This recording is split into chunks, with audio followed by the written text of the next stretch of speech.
7 hours. That's how long this dinosaur took to print, and it only took me a few seconds to break it. And the frustrating part was, this wasn't even just a print I was making for myself anymore. It was actually going to someone that was waiting on it.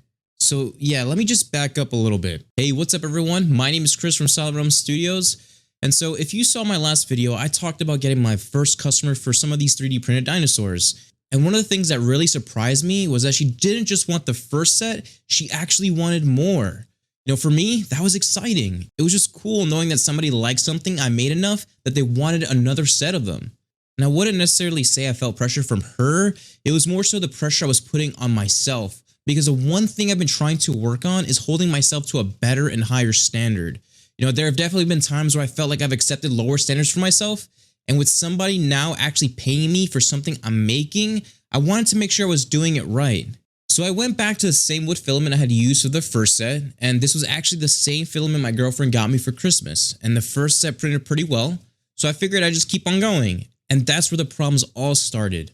At one point during the printer stopped because a nozzle had gotten clogged. The filament wasn't feeding through properly, so I had to stop everything, work around the nozzle area, remove the filament, purge what was stuck in there, and eventually get it flowing again.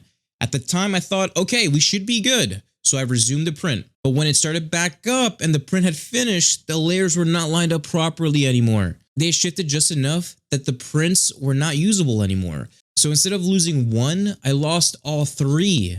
That one definitely frustrated me. Not because the filament went to waste, but because every failed print meant I was pushing the customer's order back a little bit more. And that's when I started realizing I probably needed to slow down and stop trying to print everything at once.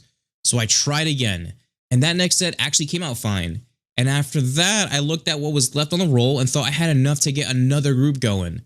Unfortunately, I did not. I pretty much watched the roll eventually run completely empty. I looked at it beforehand and thought there was enough filament left, but there wasn't. And looking back, that's probably one of the easiest mistakes I could have prevented. Instead of trying to print 3 at once, I could have just printed 1, checked what I had left, and then gone from there. And then we finally get to this guy, the 7-hour dinosaur. This was also part of the customer's order. And the funny thing is, the print itself looked good. I took it off the printer, let it sit on the shelf for a little while, and eventually started testing out the movable joints. The back legs moved perfectly fine, but then I get to the front legs and that's where the problem was. They were completely stuck. And at first I actually stopped. I figured maybe I'd leave it alone for a little while and I'd come back to it. So later on I tried again and still nothing. And this is probably where I should have stopped and looked it up because I still don't completely know why these joints were stuck.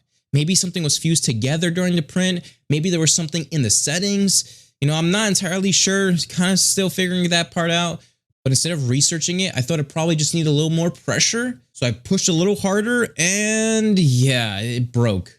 7 hours, just like that, all gone. And I was frustrated with myself because I knew immediately that I probably didn't need to do that. I could have stopped, I could have researched why the joint wasn't moving, but I assumed it would loosen up, and that assumption cost me the print. I think that's probably the biggest thing I'm taking away from all this. You know, I'm still learning and I'm probably going to waste some filament and break some prints while I'm figuring things out. But now that I'm making things for other people too, I'm trying to become a little more prepared about it. I've already ordered more filament so I can actually keep some backup inventory instead of waiting until I'm almost completely out. And with large orders like this, I'm probably going to start printing things one at a time when I'm getting low instead of risking 3 models at once. And if something doesn't move the way I think it should, I'm probably going to look it up before I start forcing it. But that's really why I want to show this. Not because I have the answer for everything, I definitely don't.